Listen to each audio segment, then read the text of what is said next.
planet Earth and humanity face something more incredible than anything the ancient Mayans predicted. Nothing can turn back the tide. Life as we know it is ending. Oh no, we're doomed. How can we teach anyone to fish if there are no more fish? But actually, our world is getting better. Poverty rates are in decline, crime rates are falling, and fewer people are dying of cancer. Across the globe, people are living longer, making more money, and working less. Conditions for everyone have vastly improved and continue to do so. that video is on the website humanprogress.org. Marian Tupy runs the site. Human progress? We're making progress? People don't think that. We are making progress across the board. Human Progress tries to bring together as many statistics on human well-being as possible. Some of them are known to most people. Longevity is increasing, higher rates of education, even in places like Afghanistan. Because of free markets. Because of free markets. The market allows us to communicate with one another, to exchange ideas, and to learn from one another. And it is through this interaction that we are able to produce ever more goods and ever more sophisticated goods for more people at a cheaper price. And Americans view the free market as ruthless competition. You grew up in Czechoslovakia, which was envisioned as we the people, the communists, were all in this together. Yes, it was a slightly different economic system than we have here in the United States. And as a kid, I remember empty shops, misery everywhere, and of course the lack of political freedoms.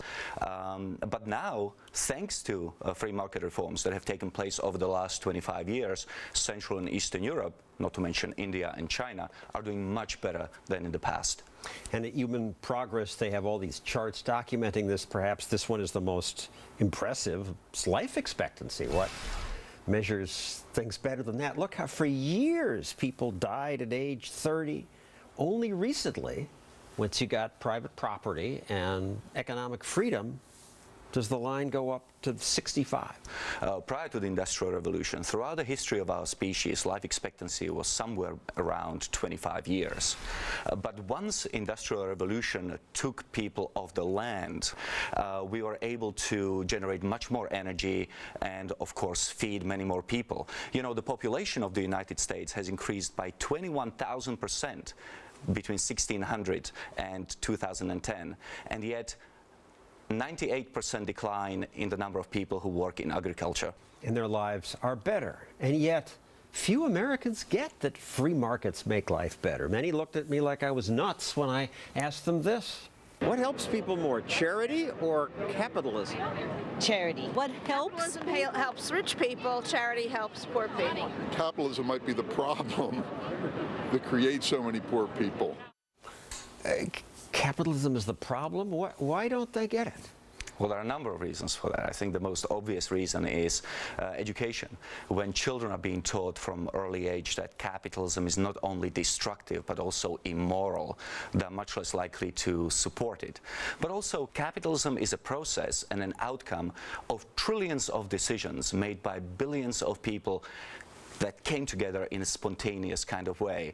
So it is a little amorphous. It is invisible hand. It is the invisible hand, and it's very difficult for a mind of a hunter-gatherer to process it. The hunter-gatherer could see, I shot this animal, I gathered this fruit. Exactly. Our minds have evolved tens of thousands of years ago when we lived in small groups of between 50 and 200 people. Some of the anti-capitalist impulse is really just going back to that hunter-gathering mentality and not really comprehending the complexity of the market economy today. In a sense, the complexity of the economy has outpaced our ability to understand it. Because we really can't see how we benefit from those actions of strangers. It is a little abstract, but we benefit from the benevolence of strangers who are driven by the profit motive, who are driven by supply and demand, and by the price mechanism.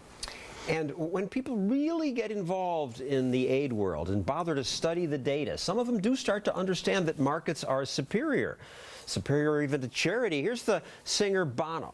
Rockstar preaches capitalism. Wow. Sometimes I hear myself and I just can't believe it. But commerce is real. Aid is just a stopgap. Commerce, entrepreneurial capitalism takes more people out of poverty than aid. Of course, we know that. It took him a long time to get it, but I'm so grateful he did. I'm sorry I give money to a charity in Central Park where he just had a nasty bike accident. I hope he recover. But most people don't get this. It's very difficult to actually see people change their minds, and when you actually see it, when people have the courage to do that, it's an amazing thing to see. The original justification for foreign aid was that it was meant to increase economic growth in Africa. Now, of course, that didn't happen. We spent trillions.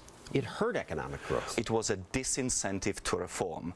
If you have free money coming from the West, there is no reason why the government, why an African government should take the hard decision to deregulate the economy and then in exchange for that be accountable to that middle class and the private sector. So many African governments have preferred to rely on foreign aid and keep autocracy, dictatorship, and centrally planned economies, which have produced nothing but misery.